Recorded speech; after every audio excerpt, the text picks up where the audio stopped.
Curtin, I'm here with Vivek, Marble Barney. Wow, for the free listeners. You didn't come for 3 weeks. I was like, is that your sign of you've been missing me? So you've been practicing my name? That is so sad. I've just been crying at night.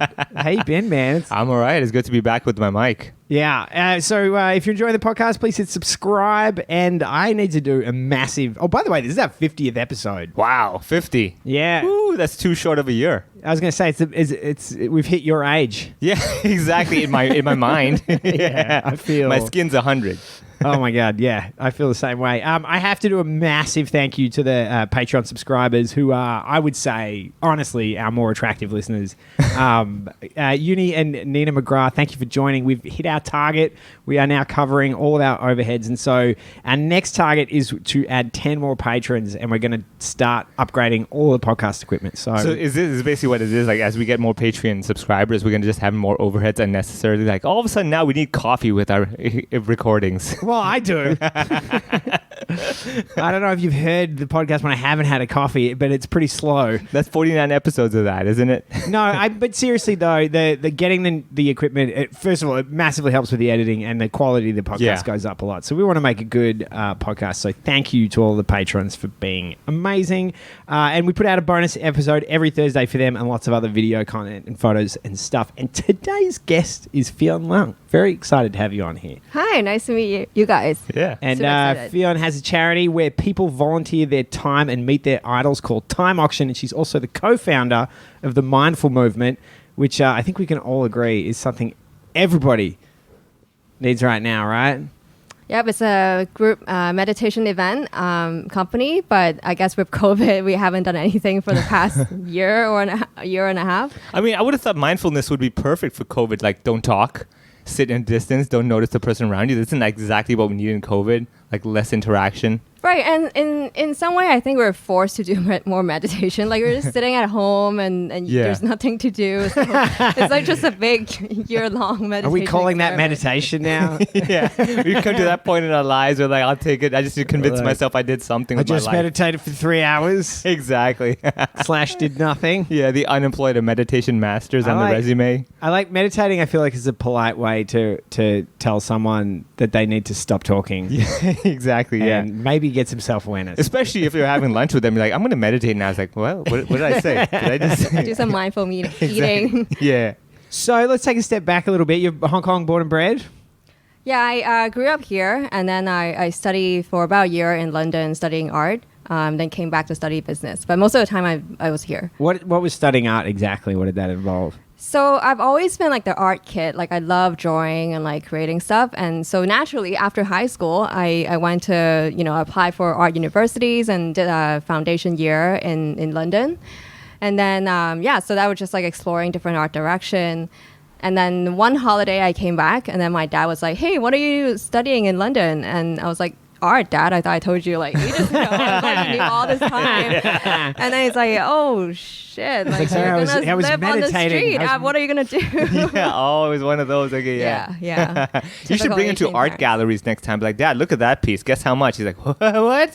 You mean that can do this? Okay. Wait, and what were you painting? Were you making sculptures? What were you doing? I was mainly doing, like, illustration and some, like, installation stuff. But, I was really young, right? So we're just, like, doing a bunch of different stuff to explore. And do you feel like that you use, I studied two things that are totally unrelated to what I do now, but I feel like I drew a lot from that. Like, do you feel like you learned much for what you're doing now? Oh, yeah, for sure. I think, like, doing art gives you, like, the mentality you have to create something from scratch, right? You totally think about one material, like, where you want to go. So in a way, doing your own thing or, like, this entrepreneurship journey is very much similar. So I think, obviously starting Time Auction, a lot of the design stuff, all the basic design stuff is what my job when we first started. Yeah, because, like, I mean, the Time Auction, you have your own logo and everything. Unlike a lot of charities who are like, we're just going to use a font And that's going to be it our wasn't logo. fun until like we Oh, were can like you get 4 dirty? Can years you rip on old. charities? Why not, go. man? I mean, it's not like they're Patreon subscribers anyway, so let's go with this. No, there are a lot of charities because I get contacted by different charities and they're like, oh, we're this and this and this and this. And they usually have like a one-page website with like a simple logo. And I'm like, I'm happy to help with anybody, but I want to kind of get to know what your charity is about. It's not just some bunch of guys who are just like, hey, we're bored. Let's start something up, register it, and get these people to do stuff for free, right? So with Time Auction, what I really like is that it's not just a good concept, but also like your stuff is like legit, proper. Like you've actually melded the art and business side, as in like it's proper like corporate level quality. That, you know, like I said, you have your own little logo, and I'm sure there's a meaning behind it with the plus sign and everything. Yeah. Yeah. So that's the other thing. Like, have you seen the Time Auction logo? I have. Yeah, it's like a plus sign with like, it's like an arrow kind of plus sign, greater than sign. Like, this is interesting. This is like mathematics and design. Like, tell me about that logo. Is there any specific story behind it? Yeah, definitely. But we started off not with that logo, right? Like we started off, my co-founder and I, we were working in finance. So we did it outside of our full-time job. So it started with a font. Yeah, I know. Everyone does that. Yeah, everyone does a that. Word document converted into a PDF. Yeah. But obviously, after we grew and we started 7 years ago, and we became a registered charity about 4 years ago. And the first year we became a registered charity, we thought we have to graduate from this font logo thing. Wow, you really hit a nerve there. I didn't realize this was the number one hurdle for charities. Exactly. No, I'm trying to do it because I studied art as well. So I'm like, let me get into the points that they don't like. Like, what would you say about my design? It's a font. Font is good, yeah, but it's not open source. I'm not going to you for any charity work. We need to help people. We need to fix the logo. Says the guy who asked me to go get him batteries and an SD card today. Could you help me? That's charity. Yeah, all right. Fair enough. I'll take it. So, I mean, we haven't really explained, I think, sufficiently what Time Auction is. So, do you want to take over? Because I think I'll mangle it. Yeah, sure. To sum it up, we are a charity. Our mission is to get more people to volunteer. We mainly do that with two programs. So the first one is what we started off with, which is we invite really cool, amazing, inspiring leaders in the society. Like us. Exactly. I've actually been. A few times. People Can we volunteered. just clarify? He was not one of the leaders. Please clarify that for me. Clearly, I was the only one responding initially. They're like, I'll take it. That was back when they were a font logo. Exactly. Yeah. So he's like, oh. It really was. It really was. That's why. They're like, we're going to try this guy. Just, you're the test case. Yeah. They're like, we're going to have some people do some volunteer work and then they get to see me. I'm like, they're not going to do anything, are they? But people showed up. People they did. Stuff, yeah, we had the whole really dinner. Yeah, we had the whole meal. story. Yeah, it was fun. Anyway, go on. Yeah. So you got leaders, program one, leaders. Yeah, so program one, we start off with like, finding great people like Vivek to donate typically a 2 hour. They do a dinner or lunch. Anyone can come and join and just like hear their stories, ask anything they want, meet them as a friend essentially if they have completed say 10 volunteer hours at any NGO. So essentially every event is super casual, 10, 15 people. Vivek here donating 2 hours, everybody volunteers 10. So, there's a multiplier effect. So, donating 2 hours equals like 150 volunteer hours done to other charities. So with that program, we ran it for 7 years now, and we feature I think 500 something of these different speakers. And what we realized is the community, that the people who come to these events, they are usually the people who have a lot of questions about life. They want to do more than 9 to 5, and they want to find their passion, and they naturally are the more driven, ambitious crowd, and obviously they want to help the society, right? I mean, that's why they kind of come to our events and volunteer. On the other hand, I started working full-time at Time Auction 4 years ago, and from this journey I met a lot of NGO founders and people, and like you said, like a lot of these NGOs are really small and they're like super resource constrained, right? So they have a font logo, they don't have a website, there's a lot of different things that they have to do to basically kind of convey what they do to a wider audience. And I remember going to Shamshui Po and meeting this like community center person who founded this great community center. Like tons of kids would go to their center for tutoring and food every day. Is this the Principal Chan one? The what? Oh, no, it's not this Principal is Chan. another Okay, one. This is like it's like Shamshui Po something community center. Okay. And that like the lady looked so tired. Like the lady looked like she's been working at this like tirelessly for 20 years.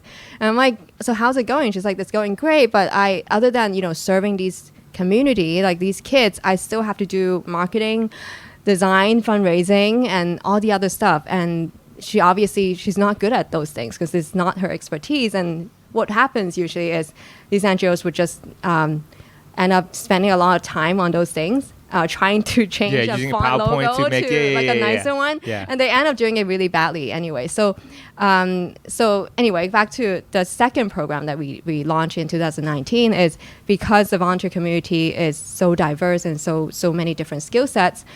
We started helping other NGOs recruit skilled volunteers, so someone who can maybe take a few photos at the events or design a new logo or just advise them on how to do social media.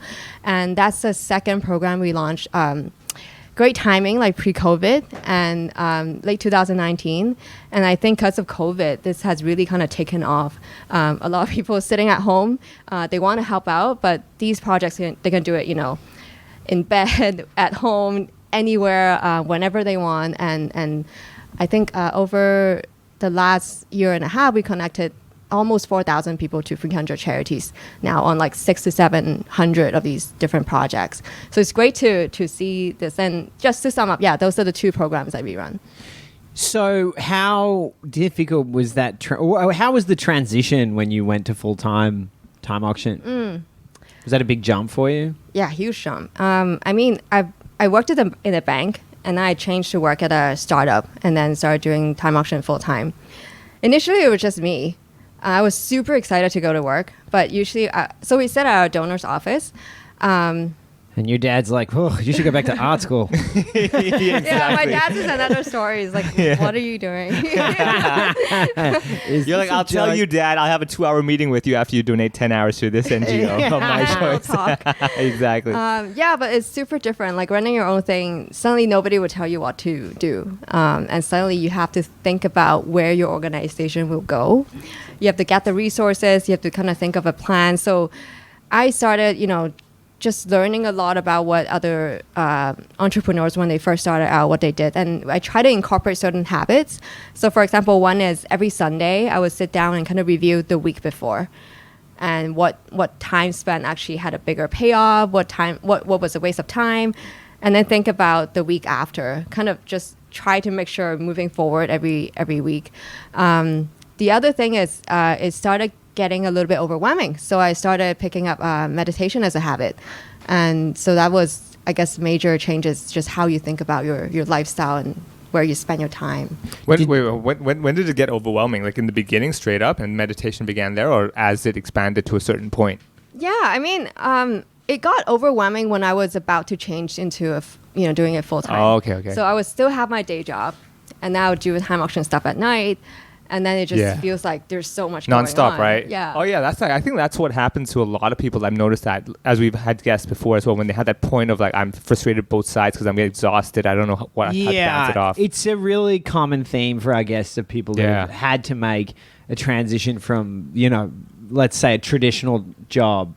Into investing in their passion projects. I mean, like, it's interesting because I have the same parallel. Like, I used to do web design and stuff before as well with comedy. So I had web design my full-time career of my own, and I had comedy. So I'd be on planes flying to Singapore. I had 4 hours to finish a website, and I'm sitting in budget airlines. If I was in business, I would keep the same job, but I couldn't do it. It was like these terrible budget airlines. I'm like, what am I doing? My back hurts, everything, and I'm trying to cram this website within 4 hours of landing.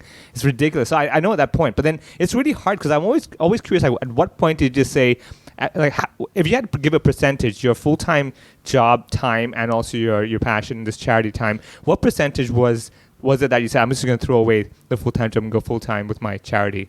Right, yeah. So I never thought about running a charity, like going to art school, and then my dad's like, you got to. Well, you worked at a bank, so sometimes some of these banks are kind of with their profits every year. I'm like, that's a charity. I mean, we never thought that growing as a charity, like Time Auction was a side project that my co-founder and I, it's fun. Like people are coming, people are volunteering more. Well, so maybe let's talk about that exact point. What was the first thing that you did for Time Auction? Oh, when we first started. What was the first thing? Like how did this come about? Like why did you start it? Yeah, so I think at that point, because I guess first 2 weeks into my banking job, I knew I wouldn't want to be there. Just one of those moments. That's nice. Always nice to have that when you start a new job. wow, I hate this. Exactly. Yeah, I got that like quarter life crisis. Would have loved to have known moment, this 3 weeks ago. Yeah, exactly. Like really young. Like I don't want to be here like doing this for 20 years. Do you remember what it was? What was the moment that made you think that? Because like very That's a often, great question. when I go into like when I had my one and only full-time job, I was there for the first 2 months. I'm like, let me learn something, and by the second month, I'm like, I'm learning nothing. Why am I here? Like, I'm teaching these guys how to do things. I want to get out of here. And I was Yeah. feeling terrible because I was like, I just got here. My probation's not even over. Should I just quit? I don't know what to do. go. It's my first job. Am I a loser? Am I a quitter? I'd love to be able to like have a camera on the wall. Yeah. Just go back in that moment when you're like, You see oh, it in this your sucks. eyes. Exactly. I'm sitting there with my music and everything. People talking to me. I'm like, why am I here? Oh my God, kill me now. Hey, Yeah, get just out of in here. your head, a song in your head that Yeah, it's like Nirvana and I stuff. was thinking the end of Goodfellas. Oh man, yeah. So go on, tell me. Do you remember like what was that moment that Oh you're yeah, like, I definitely. can't do it? I think leading up to it, right? Like I was in art school. Everybody was like all the students there. were Also, thinking art about, school to a bank? What are you doing? I know, but everybody in art school is like you are so owning your individuality, right? Like Yeah. whatever you want to do in the future career, you have to make sure the only criteria is you do really well It's and then authentic you're to really yourself and passionate stuff. about Yeah, it. yeah. In business school, They don't it's say that so much in completely banks, different right? Yeah. Story. Yeah, and in business school, it's like everybody asks, like, what do you want to do? I want to be in an investment bank or an accountant somewhere or a management trainee at a big company. And all of this is not because they're passionate about it, they're because they see that this is how much money I'm going to make, and in a few years down the line, and then I can get an apartment. With very Hong Kong story, right? Yeah. So when I got into the bank, I thought, hey, this is what everybody wanted. This is working in Central. We've got like good colleagues, like good, relatively good pay as a fresh grad. And then I looked at my boss, and or not my boss, just to be so personal, Superior, but like yeah. everybody was working crazy hours, but they get money, so that what they could do is every month they can take a holiday. Like every month they can go on a long weekend to Bali. And they burn up the money that they made. Yeah. Stay at super nice hotel. Everybody gets like super nice handbags and shoes. And I thought this is not a good way to kind of spend my time. Like if 80% of your time is working at a job that you don't like, so that 20% you can enjoy it, it doesn't really add up. I feel like I don't want that life. So 2 weeks later, I'm like, I need to find a way out of here. So so Time Auction, first thing I did why we started Time Auction is my co-founder Suyi and I, we were really passionate about like startups in general. Like people seem to be really passionate about what they do and they could be really successful at it, right? So we went to a lot of startup events. And then one night, like after the event, we thought, hey, why don't we just ask people to share just basically how they craft this career they love and are super successful at it. And at the same time, we get more people volunteer. And then we thought, oh, what the hell, let's just try it. So the first 2 weeks, we just emailed a bunch of people and thought, hey, these are the people we want to probably feature. And I think like 10 of them said yes. Vivek. I don't think I was the first batch. But yeah. I wasn't there yet. Don't even try and get out of it. She knew. She was like, he will ignore us for now. Yeah. Our logo's just Let's a just font. email one person. Exactly. I wasn't that funny back then. Well, the first round, usually people you kind of know, right? Like someone's dad or someone that you met at an event like, a few months ago. So we started there and then a bunch of people said yes. And we thought, oh crap, we really have to do this now. Like we kind of got the ball rolling. What were people's initial reactions? Did you feel resistance or did you feel There's support? no reply, right? it was- Usually. It's it either was no really- reply. So we didn't even have a logo, right? Like we didn't even have a website. We had an email. We just like, hey, like, do you want to donate like an hour to us? It's like timeauction@gmail.com. I was just about to say, I was literally just thinking that. Nothing loses credibility more when someone cold emails you. Gmail. Yeah, with it from a And Gmail. The left part, the Yeah. right part of the at is on the left side. Yeah, It's at Gmail. exactly. You're Yeah, like, come on, Like, guys. yeah, no. For sure. I think it was timeauctionhk.gmail.com. Yeah, there you Well, go. it was localized. That HK in it. You know? Oh, that's different. Yeah, but the response was really great. Like we cold email some people too, and then within an hour, they come back and say, "I'm sold. Like great idea. Let's do it." Yeah. So we thought maybe the ideas have like. I think that was it. Even I remember when you contacted me as well. I was like, I love this idea because I'm actually really big on the donating your time. Because I've always been the type of guy that I'm like, it's really unfair when let's say someone donates $100 and they're like, yeah, just a simple donor, and another guy who's like a multi-billionaire donates like 100,000. They're like, oh my god, what a great person. I'm like, well, compared to what he has, Yeah, that's like probably 0.00. proportionally that's chump chanks for that person. But it's too. nothing. That was like, I dropped it, whatever. I don't really care. And I'm like, it's really unfair because it's like this guy guy just gave $100 out of maybe he has $1,000 saving, giving 10%, but you're like, this is $100. What can I do with it? But the time factor, I love it because like all charities as well. I'm not a big money giver, but I'm more than happy to like give the time because I'm like that is real. That is really genuinely donating because everyone's 24 hours. I think that concept blew me away, and I'm like, I love it. I absolutely love this idea. Yeah, and the same thing with if you think about the most similar idea, right, would be the lunch with Warren Buffett. Where you can donate like millions of dollars to have lunch with him. Yeah. But the people who come to our events, they could be, kids who doesn't have this kind of access at school because their school doesn't have resources, but they can still come because they can just spend their weekend volunteering.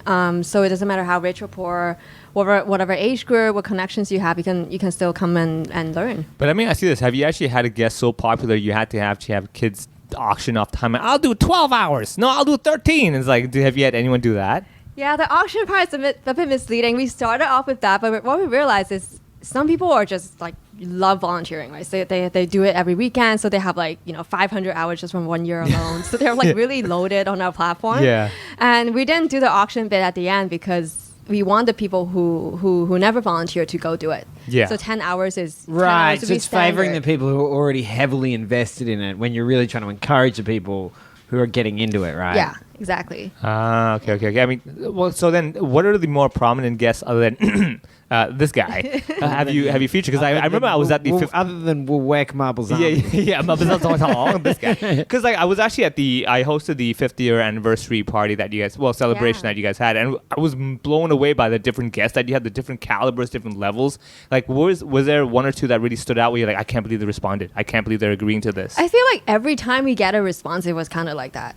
I feel like the first time we had, because we were such a startup, right? Like when people ask you like, who do you have? And then we have, I think everyone's story is super interesting, but you have, in the beginning it was the founder of 9gag, Ray. Oh yeah. And they thought, oh my God, he said yes. Like we're like kind of feel like, oh, you can meet like the founder of 9gag and the people understand what we do. I feel like every step of the way we have like people that we never thought we would be able to reach.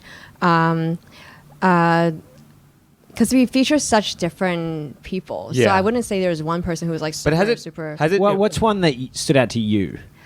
Yeah, I get that Because question you a must lot. be like... You're like, there I'll must be volunteer some of 10 them that hours. you want to hear from as well, right? Yeah. But you're there pretty much most of them, right? Yeah, we rotate, but we do go to almost most of it. Yeah. So yourself, do you have anyone that stands out? I think one guest we had on was Vinci Chok, like Chart Onesie. Oh yeah. She's a media very personality. famous Hong Kong celebrity / comedian / director, super talented lady who basically used to be a radio DJ and very famous, and then she just made her way from a young age onwards. Chart Onesie. She used to do Cantonese comedy as well for a while when she wanted to do her own thing. She did that for a while and then stopped. Cool. Yeah. So for me, it was like kind of, because when I was a kid, every day after school, I would listen to her show. And then she would have these like different characters. She would like, have different characters, but it's all the same person. Yeah. JC Gooby family. Yeah. And I would love her show. And then when I had her on and then listening to the story behind how she got into, doing that and the story behind it, for me, that was like, oh, wow. Like I never thought that when I was a kid, I would get to like kind of meet the person. Like, I mean, like one of the characters was my childhood crush. I was just like, there you go. This is like, childhood memories kind of like having a loop, closing that loop there. It Yeah. can be a bit of an out-of-body experience when you finally meet someone that you've known Yeah, and she was as a famous person for a really long time. Yeah, and she and you're was just super sitting there nice. smiling, and in your head you're like, Exactly. You're like, I We're can't here. believe this is happening. I think the best story we had like that was Alison Howe, who was the Oh yeah, Alison her had the whole radio DJ for career RTHK. as on radio had come from this very loose idea of it would eventually lead to meeting the Backstreet Boys, Oh yeah. Yeah. and then she met him. Yeah, exactly. And then she was like, when she was young, she was like, I want to get married to them, blah, blah, blah. Then she met him, I'm like, I'm married already. She's like, they're married too. They're married too. They're old Okay. now. They're Yeah, just, like, exactly. creepy old dudes. Yeah. But have there been any particular guests that when you thought, oh, there's no way they're gonna agree to this, and just like I cannot believe. I mean, the other person we had on was Anthony Wong, like Wang Cao Sung. Oh yeah. And then we thought, Singer. growing up watching. Yeah. I just letting the Australian over here. What are you freaking Hong Kong Wikipedia over here? No, I'm Hong Kong famous. Singer.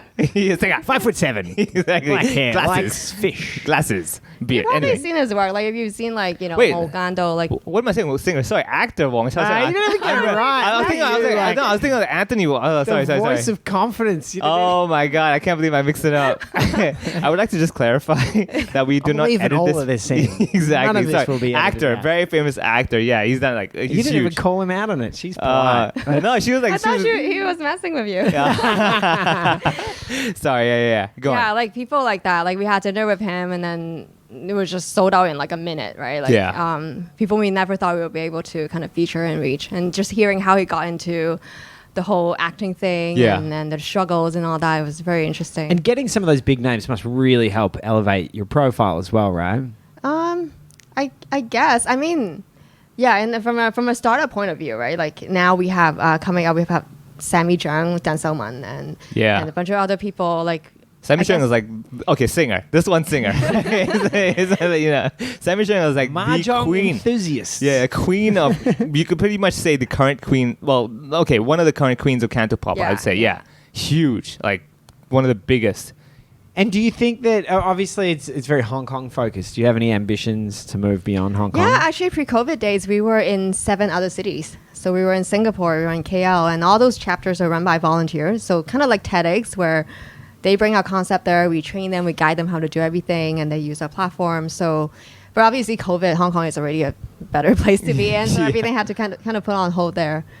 Yeah. So okay, so let me ask you this. So now you've done the time auction thing, the mindfulness thing, all that stuff. Is there other ideas that are in the pipelines that you want to get people to volunteer? Because what you could do, if you need extra help, you get a guest, get people to volunteer their time to help you in your new project as your new NGO, and you do the whole cycle of making people work for you It as the sounds NGO like to a earn. pyramid scheme. Because the whole time I'm like, wait a second, this is a damn good idea. I could be the guest to my own event and have people do all this work for me. I'm like, gotta clean my house for me. Vivek's charity is working on his own career. That's, Yeah, exactly. Exactly. So I'm just thinking, like, how can I get all my chores that I want to be doing within 10 hours so someone can donate that and talk to me for 2 hours? But it's a good question though. How do you see yourself building it? What's your focus? Yeah. I mean, there's there's a lot of ideas that we have in mind. So just to kind of share where we are, right? We have probably 12,000 people in our community. A lot of them have been to our events. A lot of them have kind of volunteered their skills to different charities. We have 300 NGOs on So our that's platform. not the volunteers. That's just the people that are the from program 1, right? It's all mixed, right? So the people come to the events, they have to volunteer. So before we will tell them, hey, go to this beach cleanup, go to Impact HK kind of walk. So a lot of people would go there because they don't really know where else to go volunteer if you're new to this thing. And then now that we have the skill volunteer matching program, so how it works is the charities would go on our website. They post whatever, a skill volunteer they need, like someone to design my logo. Yeah. It'll probably take 10 hours. Yeah. Probably it needs to be done in these 2 months. People who are interested and can help, then they will apply, and then they would talk to the charity, and if both of them think it's a good fit, then they will work on the project. So And do you feel like that's been successful, the skill matching? Yeah, I mean, it's kind of way exceeded our expectation. Like Wow. initially, back then we were doing, 2019, we were doing 2 events per week in Hong Kong. It's quite a lot of logistics Yeah. and just like everything is, a lot of people coming. And we thought, hey, what more can we do to create more impact? So we thought, hey, all these attendees are super talented. Why don't we try just posting on Instagram and try to recruit skill volunteers for other NGOs? So for example, we would post like, let's say Food Angel needs a graphic designer, put it on Instagram. And then we got a bunch of people DM us and then say, hey, I want to help. And then we looked at their Instagram profile. It's like, wow, this guy is really legit.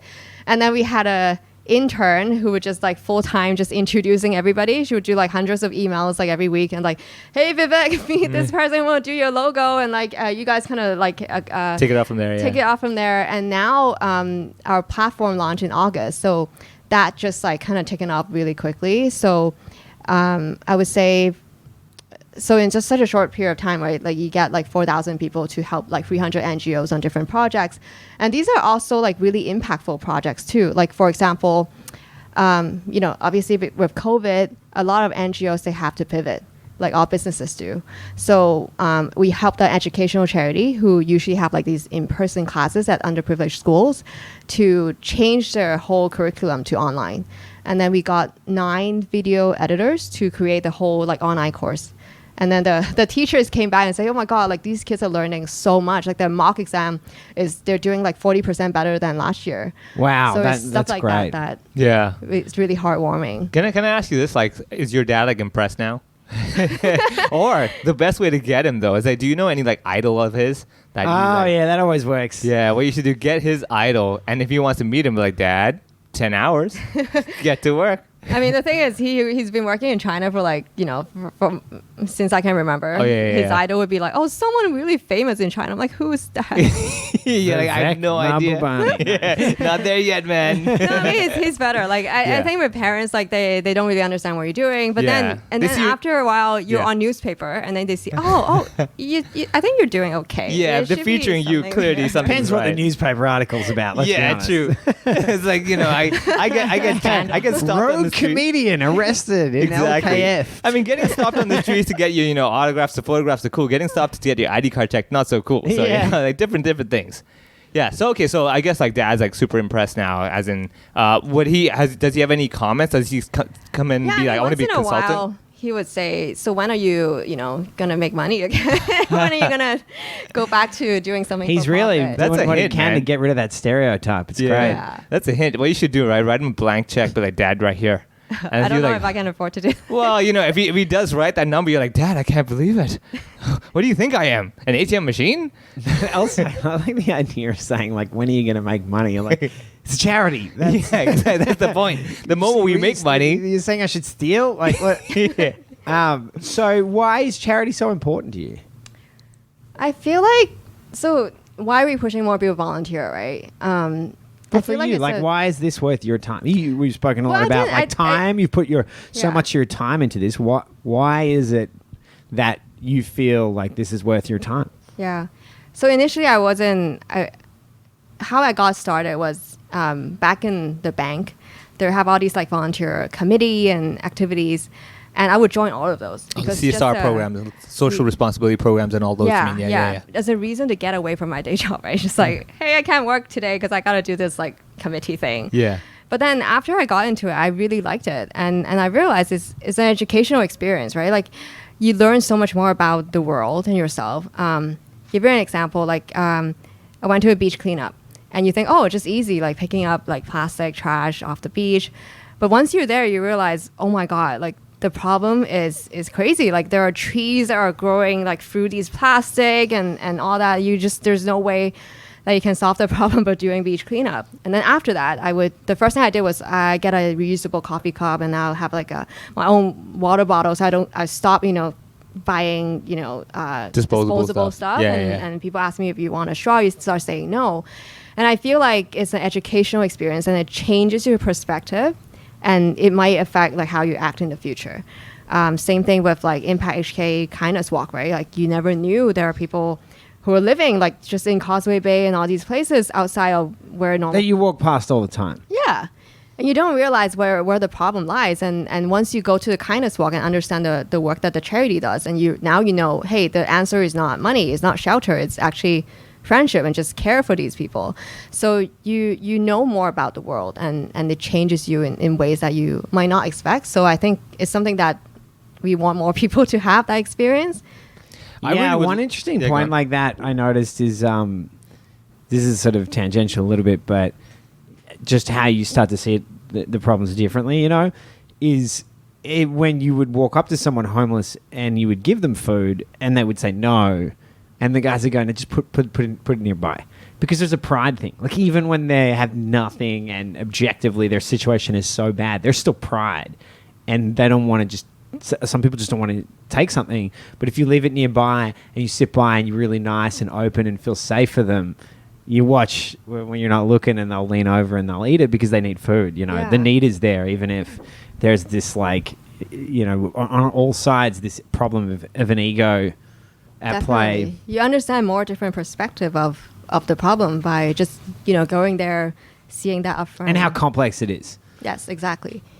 Yeah, usually that's the case, right? I mean, it's like with like even with comedy, what I find is that a lot of people think, I can, like when you do shows, you have that audience who's sitting there, and looking at you going like, I could do this. I just choose not to. Oh my God. Right? All the time. Yeah. Right? Oh my Lord. Yeah, and especially in like local Chinese shows as well. Oh, I love it because like you see the guys where they're like, I could do this, I just don't do it. I'm busy. That's all. You know, I just have other things to do. You know, and then the same thing is that when they actually do it, then all of a sudden there's a newfound appreciation of like, oh my God. Like this is another level. So I think that is a lot of parallels that I also encourage a lot of people to do, like charity, also because it's something you will never realize until you experience it. Same with comedy, and that's the thing I always go to schools and talk about. Where I'm like, I would recommend you guys not just watch and passively be like, oh, I know about this, but actually go and experience it. Right? Same with like cultural talks. So this is what I do. Right? A lot of times I go to schools and give talks about my life growing up in Hong Kong, and usually at like the 10-minute mark or 20-minute mark, I like to stop and kind of let the kids know and say, hey, is your brain still thinking I'm listening to this Indian guy speaking, or is your brain thinking I'm listening to this guy speaking? You know, and in 20 minutes they've forgotten the identity issue, the cultural issue, and stuff like that. But they've also realized that it's way more than they thought. They thought, okay, these people, you know, they eat curry every day, they do this, they do that, and like, oh, this guy actually faced all these other problems. I never realized that. So I think that's the other thing you still do eat a lot of curry though. Let's be honest here. Oh, definitely, man. I mean, I gotta uphold the stereotype. Otherwise, where's the comedy? I mean, I can't do the joke without living it. You know. I remember when I did my first tour of India, and we had curry 3 meals a day, and I loved it, and it was great food. But I was like, yeah, come on, like. I mean, yeah, that's why we have detox. I mean, that's the whole concept behind it, right? No, but so coming back to the whole time auction thing, I'm trying to like do the linkages. I love it. No, so with time, have you thought about expanding more, like let's say to universities and schools and everything, with like getting more younger generation involved in this concept to start off with? Yeah, definitely. I mean, we have great expansion plans. So a few things that we realized is I think about 1/3 of the people who are on our platform, they are currently either taking a lot of unpaid leave or they are looking for another job. They're unemployed. And they use these like kind of volunteer projects to learn new skills, build a portfolio, build a CV, and, you know, just great use of their time than like, you know, sitting at home, just like watching Netflix all day. So one thing is kind of reaching people who have that excess capacity to help. And then after that experience, what they realize is they actually learn something about it. These NGOs are actually really professional and they understand more about the cause, and a lot of people would then come back to volunteer more.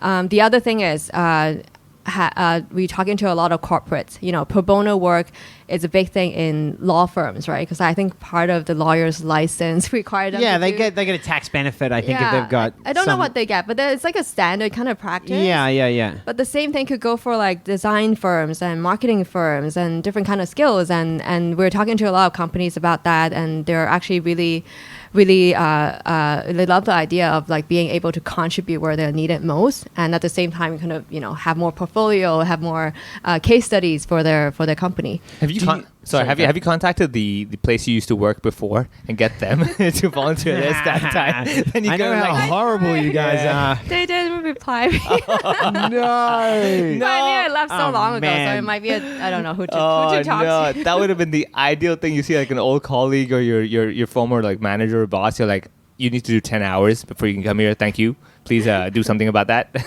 Yeah, we'll get them sometime. Yeah. Do you play much of a role in choosing? I mean, obviously, it seems like you're educating people about charity and stuff like that. Do you have much of a role in choosing what charities, you know, you're going to focus on, or do you keep it pretty open? Yeah, so we keep it really open right now. Any charity or social enterprise, they can sign up on a platform and find the people they need. But one thing we realize is, so we have about 300 on the platform right now. Most of these organizations, they are really small. They're under like, more than half of them under like 1 million in annual budget. Some, I think like 1/3 of them don't have any full-time staff, and more than half have less than five staff. So these are usually the organizations that need most help. So they are the organizations that have a font logo. We see a lot of logo projects. They just think, okay, I'm growing up now, so I need to like somehow have a better branding. Yeah. Then they can reach like different kind of, you know, donors or public just to say, hey, they're legit, they're doing great work. You know, that part is also very important. Can I just say I've definitely touched a nerve on the fact that you've been calling back the font logo. Oh my God. I didn't realize it was such a huge issue for charities. Yeah. Hey, I She's twitching every time you say it. Yeah, they're like, which should we do, Areola Times New Roman? Man, which one's going to make us the money? We need some help. Okay.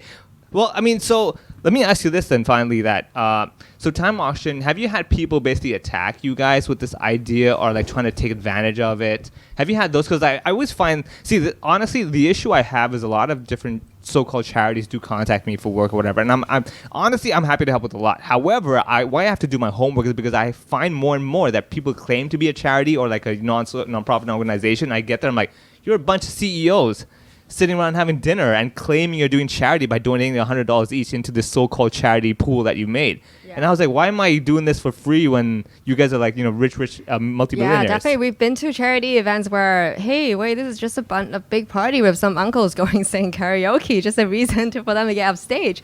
And your dad's like, finally, a great event. Yeah, I'd like to introduce my daughter to everybody. Yeah. Finally, I could sing Lady Gaga with some people I respect. Yeah, no, but definitely. I mean, there are charities that we don't know if they are really doing great work, right? But we do our vetting. Like every NGO that sign up on our platform, we have a meeting with them, understand their work. We ask them for the annual report and just to really understand like what they're trying to do. Obviously, just to also kind of think about how we can help them better. But yeah, we would turn away charities that we thought, hey, maybe your idea is too early. We haven't seen you do anything yet. Maybe next time, right? Because on the other hand, we also want to protect our volunteers, make sure they're helping the ones that are actually legit. Yeah. Yeah. Yes. Okay, so it's not just me. Okay, whew. So I was for a second, I'm like, am I the only one that everyone's targeting? Like, that's it, this sucker, make him do stuff for us. So your suggestion is that Time Auction might be targeted by people that are not really... Basically charities or people who set up so-called quote-unquote charities or NGOs that actually are not really legit, like as in they're just wasting tax-free time, partying, that kind of stuff, and then they get people to come and volunteer their time to do stuff that you want to get done for yourself. Just think of it this way, my house is dirty and I had just started a charity where I need a cleanup. And now I'm like contacting Time Auction, can I get like different volunteers, and I'll let you guys meet Andy Curtin for 2 hours if your volunteers clean my house. I mean, they're only putting 50,000 volunteer hours in. It's not enough to clean your apartment. That's true. I've tried, man. I've been living there every day like, this is another hour of work. It's not happening. So what do you think is what's the most important thing that Time Auction is doing now? I think we're building a community who wants to help. Essentially, so for the NGO side, right, they have like very diverse needs. We have helped NGOs find like yoga instructor to teach their kids how to do at home workouts, to a gardener to help this NGO have this like new cafe to kind of think about what to plant. So really, really diverse needs, and all of these needs could be filled because we have such a diverse and great community. And after they've done their volunteering, they can redeem opportunities where they can learn more or kind of empower themselves. So other than the mentorship dinners and lunches, you can also redeem like a farm tour at a bee farm. You can go to like a coffee workshop. And one thing that we launched this month is because April is Global Volunteer Month. You can use 10 completed volunteer hours to redeem someone to donate $1,000 to a selected charity. So just like all kinds of incentive that hopefully will get you to like volunteer more and then come back. So I think the most important thing is we're trying to build a community where everybody can discover ways that they can give back, and at the same time they can get more out of that experience and be empowered to do more and keep going.